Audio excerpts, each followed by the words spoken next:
Hola clases, ¿qué tal? Bienvenidos a una nueva videolección de FOL. Lógico, no va a ser de gimnasia, ¿verdad? Bueno, vamos a continuar hoy hablando de diferentes factores de riesgo. En la videoclase anterior comenzamos y terminamos los factores de riesgo relacionados con las condiciones de seguridad. Recordad, lugares de trabajo, máquinas, herramientas, riesgo eléctrico y riesgo de incendio. Hoy vamos a comenzar con un segundo factor de riesgo que se denominan condiciones medioambientales, dentro del cual se incluyen tres factores de riesgos. Factores de riesgo físicos, factores de riesgo químicos y factores de riesgo biológicos. ¿Los vamos a ver todos hoy? No los vamos a ver todos hoy porque es un factor de riesgo bastante extenso, bastante largo, que al menos nos va a llevar 2 o 3 videolecciones. En el de hoy vamos a comenzar hablando de los factores de riesgo físicos y en concreto veremos 3. Veremos el ruido, veremos las vibraciones y veremos las radiaciones. Así que a por ello. Bien, dentro de esta categoría de factores de riesgo de la que vamos a hablar hoy, condiciones medioambientales, vamos a comenzar hablando de una primera subcategoría que son agentes físicos. Y dentro de los agentes físicos vamos a comenzar hablando del ruido. ¿El ruido es un factor de riesgo? ¿Es algo peligroso para la salud? Desde luego. Ruidos excesivos en el ambiente pueden causar diferentes tipos de daños, como veremos a continuación, que pueden ir desde simples dolores de cabeza y falta de concentración e irritabilidad hasta consecuencias físicas permanentes en el trabajador. Bueno, en primer lugar, una pequeña definición, un pequeño concepto, como hacemos siempre. El ruido se define como un sonido que es no deseado y que es molesto. El ruido, y en general cualquier tipo de sonido, se mide en decibelios. En relación a los ruidos, existen 3 tipos de ruidos que debéis de conocer. El primero de ellos se denomina ruido continuo. Se caracteriza, como su propio nombre indica, porque es un ruido continuo que permanece igual durante todo el tiempo. Imaginad, por ejemplo, el motor de un vehículo o el motor de una máquina que está funcionando constantemente. Para medir el ruido de estas máquinas, un ruido continuo, se utiliza un dispositivo que se denomina sonómetro. El segundo de los diferentes tipos de ruido se denomina ruido discontinuo. En este caso ya no es una máquina o un dispositivo que esté funcionando todo el rato, sino que se trata de ruidos emitidos por máquinas que están funcionando durante un rato, pero luego permanecen en silencio durante otro periodo de tiempo. El dispositivo que se utiliza para medir esta clase de ruido ya no se llama sonómetro, sino que se llama dosímetro. Pensad, por ejemplo, en las máquinas que hacen radiodiagnóstico, en los TAC, ¿vale? Quien los conozca pues saben que son máquinas muy ruidosas, que hacen un ruido percusivo muy fuerte durante un tiempo, luego permanecen calladas y luego vuelven a iniciarse. Y finalmente, el último tipo de ruido se llama ruido de pico o de impacto. Esos son ruidos potentes, fuertes, pero que tienen una ventana de tiempo, una duración muy breve, ¿vale? Inferior a un segundo. Imaginad, por ejemplo, una máquina que se dedique a cortar chapas de metal. Esa máquina no está cortando continuamente, sino que hace un golpe muy fuerte, corta la chapa de metal y al cabo del rato, ¿vale?, volverá a cortar otra chapa de metal, por ejemplo, ¿vale? En este caso, los dispositivos o las máquinas que se utilizan para medir esta clase de ruidos se denominan analizadores de pico o analizadores de impacto. Como digo, el ruido es un factor de riesgo. Ahora bien, no es un factor de riesgo por igual en todas las empresas. ¿Están las empresas obligadas a adoptar medidas para evitar que los trabajadores puedan sufrir daños como consecuencia del riesgo? Sí, pero no todas en igual medida. Lo que sí que están todas obligadas es a evaluar el ruido que hay dentro de la empresa para ver si realmente eso puede suponer un peligro o no. Luego ya más en concreto, si después de esa evaluación resulta que la media de ruido al cabo del día es superior a 80 decibelios, o si bien en algún momento del día se superan los 135 decibelios de pico, por ejemplo, en momentos muy puntuales, en momentos muy concretos, aunque luego el resto del día sea silencioso, la empresa está obligada a adoptar medidas organizativas y a adoptar medidas técnicas para evitar, para reducir esos niveles de ruido. En todo caso, está prohibido que la media de ruido diario sea superior a 87 decibelios o que en ningún momento del día, ¿vale?, se superen los 140 decibelios de pico. Repito, no se puede superar 87 decibelios de media, ni se puede superar bajo ningún concepto los 140 de pico. Y se deberán de adoptar medidas cuando la media supere los 80 decibelios diarios o si en algún momento se superan los 135 decibelios de pico. En cuanto a los daños que el ruido puede causar sobre nuestro organismo, son variados, que pueden ir desde los más graves, que es una pérdida de audición, una sordera profesional irreversible, es decir, que uno ya no vuelva a recuperar la audición, hasta fatiga auditiva, dolores de cabeza, irritabilidad, insomnio o incluso problemas digestivos. En cuanto a las medidas de prevención y protección frente al ruido, hay que distinguir dos. Primero, medidas organizativas y técnicas, y segundo, medidas que actúan sobre los trabajadores. En cuanto a las primeras, tenemos, por ejemplo, la sustitución de máquinas ruidosas por otras que no lo sean. Lógicos, tenemos una máquina que hace mucho ruido y resulta que en el mercado hay otras herramientas u otras máquinas que hacen lo mismo, pero sin ruido, pues utilicémoslas. En segundo lugar, hacer un adecuado mantenimiento de aquellas máquinas ruidosas, ¿vale? Imaginad esa puerta, que se abre, que se cierra y que eso cruje, que da gusto. Bueno, pues echar un poquito de aceite para que deje de hacer ruido. Es un ejemplo absurdo, pero si las máquinas están bien mantenidas, si tienen, digamos, un adecuado mantenimiento, el ruido que realizarán es menor y, por lo tanto, menos riesgos para el trabajador. También, reducir el tiempo de exposición de los trabajadores, es decir, que no estén siempre con una máquina que sea ruidosa, que haya rotación entre ellos. Adoptar medidas de protección colectiva, por ejemplo, insonorizar los cuartos donde haya maquinaria ruidosa, instalar pantallas o instalar algún tipo de aislante. Realizar evaluaciones de ruido cada 3 años si la media de ruido diario supera los 80 decibelios o bien cada año si supera los 85. Realizar también reconocimientos médicos a los trabajadores cada 5 años si la media de ruido diario es superior a 80 decibelios o bien cada 3 años si es superior a 85 decibelios. Y en cuanto a las medidas sobre los trabajadores, habrá que distinguir dos fundamentalmente. En primer lugar, una adecuada formación, que sepan cómo trabajar en condiciones de seguridad cuando están en un entorno ruidoso. Y en segundo lugar, que me parece la más importante, la entrega a los trabajadores de EPIs, cascos, orejeras o algún tipo de tapones para los oídos, en el caso de que el nivel de ruido diario supere los 80 decibelios. Cuidado, quiero que esto quede muy claro, ¿vale? Es obligatorio por parte de la empresa entregar estos EPIs cuando el nivel de ruido diario supere los 80 decibelios de media. ¿Es obligatorio ponérselo? No, no es obligatorio ponérselo por parte de los trabajadores, pero es obligatorio por parte del empresario el entregarlos. Lo que sí que es obligatorio es ponerse los cascos, ponerse las orejeras o ponerse los tapones cuando el ruido diario de media supere los 85 decibelios. Espero que se haya entendido ese matiz. La entrega es obligatoria a partir de los 80, pero su uso lo es a partir de los 85. El segundo de los factores de riesgo relacionado con agentes físicos son, mejor dicho, las vibraciones.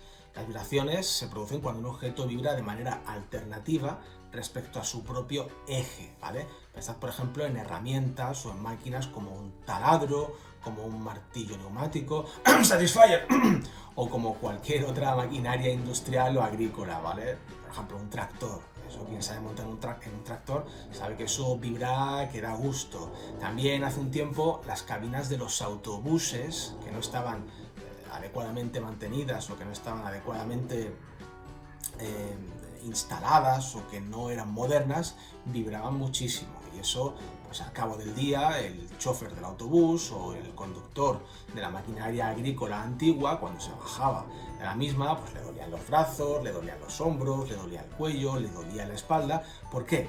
Porque esas vibraciones mantenidas en el tiempo van causando unos daños a los trabajadores, daños que tenemos que evitar. En cuanto a las vibraciones, hay que distinguir dos tipos de efecto o transmisión.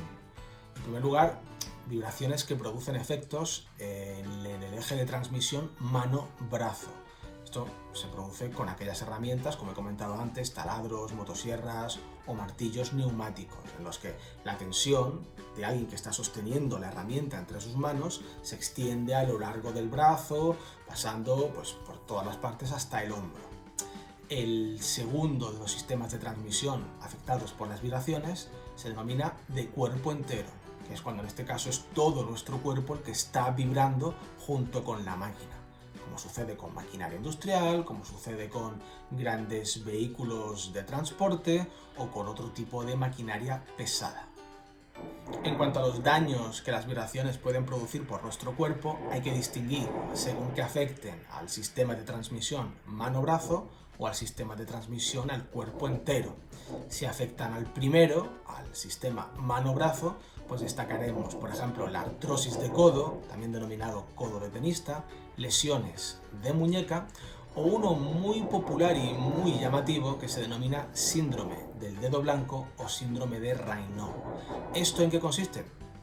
Bueno, pues consiste en que al estar mantenido en el tiempo una persona utilizando herramientas vibrátiles, se produce una vasoconstricción de los vasos sanguíneos, de las arterias, especialmente de los dedos de la mano, ¿vale? Esto lo que hace es que de manera crónica una persona, las venas y las arterias que circulan por los dedos se estrechen, se empequeñezcan, de tal modo que la sangre no fluye, no circula hasta las extremidades de esos dedos, hasta las extremidades de la mano, lo cual da un aspecto, una apariencia muy llamativo, en la cual hay una parte de la mano que está colorada porque ahí se está acumulando la sangre, pero hay otra parte donde la sangre no llega. Esto, cuando la sangre vuelve a fluir, es muy doloroso y es muy incapacitante para quien lo sufre. En cuanto a los daños causados al sistema de transmisión al cuerpo entero, pues dolores de espalda, lumbalgias, hernias, mareos, vómitos y otros de muy distinto tipo. En cuanto a las medidas de prevención y protección frente a las vibraciones, destacaré las siguientes. En primer lugar, si fuese necesario, hay que entregar EPIs a los trabajadores. Por ejemplo, existen guantes antivibratorios.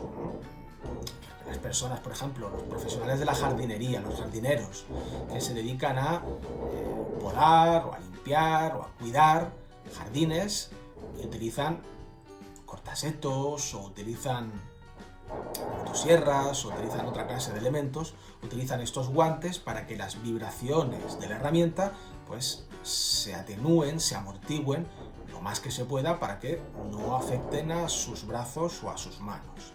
También rotar, es decir, que los trabajadores roten durante el tiempo que tienen que estar utilizando las máquinas o dispositivos vibratorios. También reducir el tiempo de exposición, utilizar máquinas que vibren menos, dar adecuada formación e información, entre otras. En el libro tenéis alguna que otra más. El tercero de los factores de riesgo relacionados con los agentes físicos son las radiaciones. ¿Qué son las radiaciones? Bueno, pues es básicamente la propagación de energías electromagnéticas a través del espacio, ¿vale? Convivimos con ellas a diario, incluso aunque no nos demos cuenta. Por ejemplo, si tenéis un mando de televisión y cambiáis de canal o subís o bajáis el volumen de la tele con dicho mando, estáis haciendo uso de una radiación, de una energía que se llama infrarrojos. Si utilizáis un microondas para calentar agua o para calentar comida, también estáis utilizando algún tipo de radiación. La radiofrecuencia, la radiación que emite un microondas o otras más peligrosas como los rayos X o bien los rayos UVA, con los cuales uno se pone moreno, ¿verdad? Aunque bueno, aquí en Murcia tampoco es que haga falta ningún tipo de máquina para conseguir un tono de bronceado saludable. Sales a la calle 5 minutos y ya estás moreno. Y otras que vamos a ver a continuación, como pues, por ejemplo las sustancias radiactivas como plutonio o como uranio. Hay que distinguir, no obstante, las radiaciones en dos categorías, en dos tipos.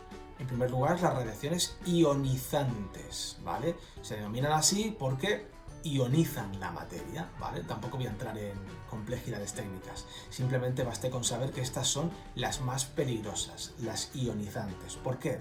Pues porque son capaces de modificar la estructura genética de los átomos de nuestro cuerpo. ¿Cáncer? ¿Os suena?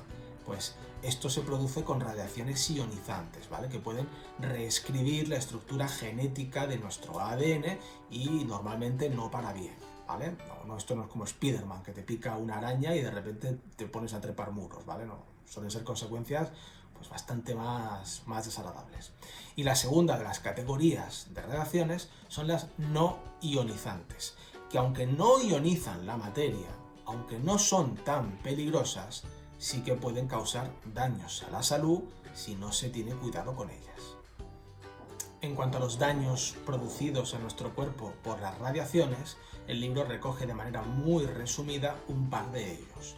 En primer lugar, se hace referencia a los daños producidos por la radiación infrarroja y por la radiación ultravioleta, que afecta principalmente a nuestra piel, ¿vale? Pues causando quemaduras o causando otro tipo de daños y también daños que se pueden producir en nuestros ojos, como cataratas o conjuntivitis. En cuanto a las radiaciones ionizantes, recordad, aquellas que pueden alterar la estructura genética, la estructura molecular de nuestro cuerpo, pues incluye el cáncer o bien efectos sobre la reproducción humana, es decir, dejarte estéril, dejarte infértil, que uno no pueda tener hijos. Ya cada cual pensará si esto es un plus o si no lo es, ¿vale? Finalmente, para terminar la clase de hoy, tenemos que ver las medidas de prevención y de protección frente a estas radiaciones. La primera de las cuales sería una adecuada señalización, mediante carteles, mediante indicaciones, hacer notar, destacar que uno está entrando o que está ya directamente en una zona de riesgo por radiación. Pensad, por ejemplo, en las zonas de radiología de los hospitales, que cuando uno entra a hacerse una prueba, pues ya hay en la puerta un cartelito indicándote del posible peligro al que uno se puede ver expuesto. En segundo lugar, el uso, la utilización obligatoria de EPIs por parte de los trabajadores, ya sean estos guantes, ya sean máscaras o ya sea un mandil, ¿vale? Un peto para el pecho. En tercer lugar, tenemos que ver que hay que reducir el tiempo de exposición de los trabajadores, es decir, si hay una máquina que está causando rayos, reduzcamos el tiempo que un trabajador se ve expuesto a esa máquina, ¿vale? Pues para que sufra menos daños o que el riesgo sea menor. Además, hay que realizar evaluaciones periódicas de la salud de los trabajadores. Pensad, por ejemplo, trabajadores que trabajan en una central nuclear o trabajadores que trabajan en la radiología. Pues se tienen que realizar evaluaciones, reconocimientos médicos periódicos cada cierto tiempo para ver si su cuerpo está sufriendo algún tipo de daño. Y finalmente, y como siempre, formar adecuadamente a los trabajadores en el uso de estas máquinas y herramientas e informarles de los riesgos a los que se pueden ver expuestos. Y bueno, ya está, pues con esto damos por finalizada la videoclase de hoy. Hemos visto 3 factores de riesgo, hemos visto ruido, hemos visto vibraciones y hemos visto radiaciones. Lo que normalmente igual nos hubiese llevado una hora de clase, lo hemos visto en 20-25 minutillos. No creo que el vídeo se haya alargado más, me parece, luego lo comprobaré. Siempre digo que el vídeo se ha quedado corto y luego dura 10 minutos más. Bueno, ¿tienes algo mejor que hacer? ¿A que no? Pues ya está. Bueno, dudas, aportaciones, sugerencias, como siempre, en modo o a través de los correos electrónicos. Quienes estáis viendo hasta aquí, que aparentemente pues no sois muchos, porque en fin, debería de tener cada vídeo 60 visualizaciones, que sois los que sois, y no llega a 30, así que bueno, pues adoptaré alguna medida para que veáis los vídeos, ya estoy empezando, pero bueno, en fin. Así que nada, ya no tengo nada más que decir hoy, no se me ocurre nada más. Ah, sí, calla, buah, muy importante, escuchadme todos atentamente.